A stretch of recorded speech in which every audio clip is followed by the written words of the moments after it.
Alright guys, so this is chapter 2, the liquidity concept. Now what is liquidity? So basically liquidity is the open interest of active buyers and sellers in the market. The active and pending orders in the market. Now what does it do? Simply its job is to take out old highs and old lows or to rebalance the imbalance. These are the main tasks of liquidity. So now types of liquidity. Simply we got two types of liquidity. Buy side liquidity, which refers to the concentration where short sellers will have put their stop losses. And with the retail perspective, they sell from resistance level and keep their stop losses above the highs. An algorithm drives to take out their position stop losses. It means whenever the retail traders see the resistance level, they would be shorting from it. And for the smart money perspective, we actually buy when they sell, right? So similarly, sell side liquidity is the same, refers to concentration where long buyer will have their stop losses. With the retail perspective, they buy from support level and keep their stop losses below the lows. An algorithm drives to take out their position stop losses. Simply, they just mark out the support levels, and they would be just buying from it. But what does algorithm do is simply liquidate them. So now this is the chart example of understanding better liquidity, right? So this is basically the buy side liquidity. If you see this high right there, this is actually the retail support or resistance.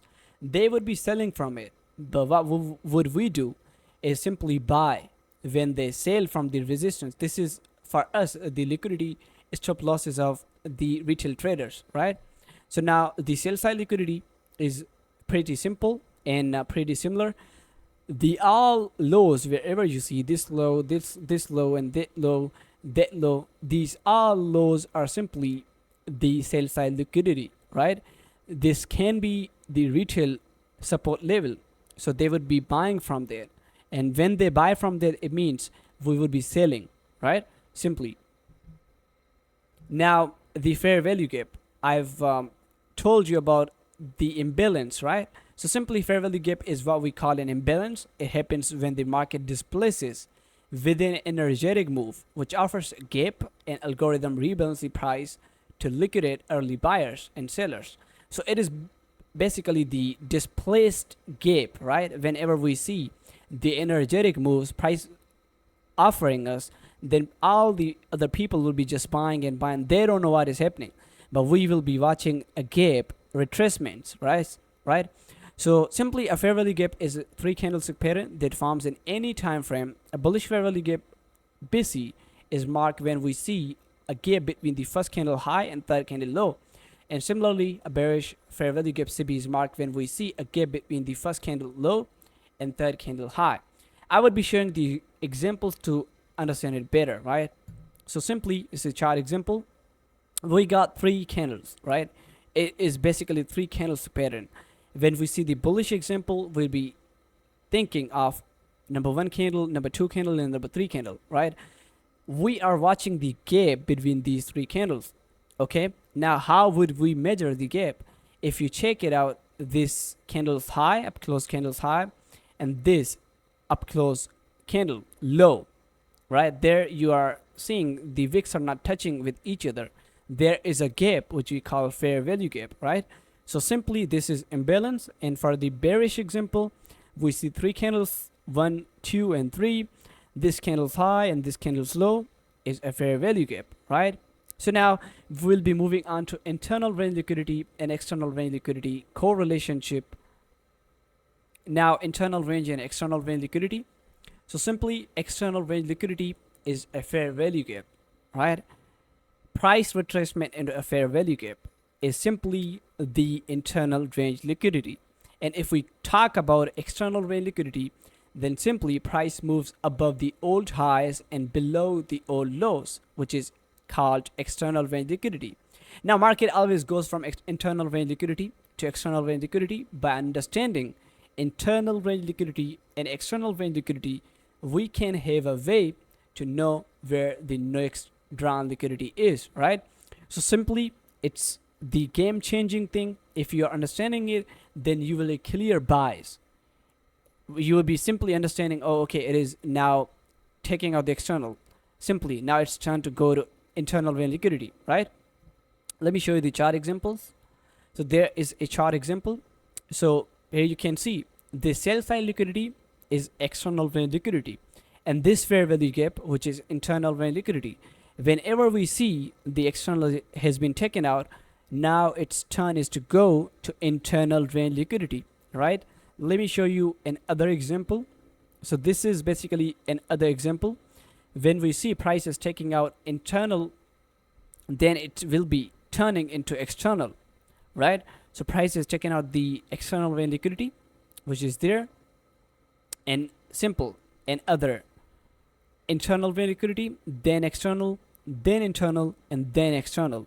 Let me show you the quick chart examples for better understanding. Guys, this is GBP USD daily chart. You should be keeping that thing in your mind, that time frames, our price is fractal. Okay, it works on any time frame. So now price has shifted the structure. We can expect higher prices, right? So this is basically the external vein liquidity, and again this is also the external vein liquidity. Now price is actually following that inversion fair value gap, right? So it means this can be used as an internal vein liquidity, right? So let's place out if we got any point, right? So this is basically the external vein liquidity which has been taken out. So we got another internal vein liquidity here, right? So sometimes price fail to actually fill the fair value gaps which are too away, and sometimes price come to actually fill it, right? But we will see what is happening, right?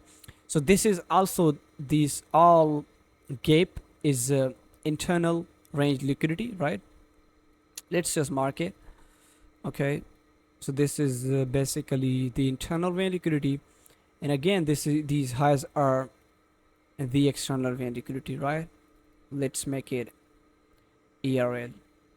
Okay, top, and let's play high place. Okay, so right there. Okay, now internal to external, and then again we got another external vein liquidity here, right? And again we got the internal vein liquidity. So let's see how it plays out.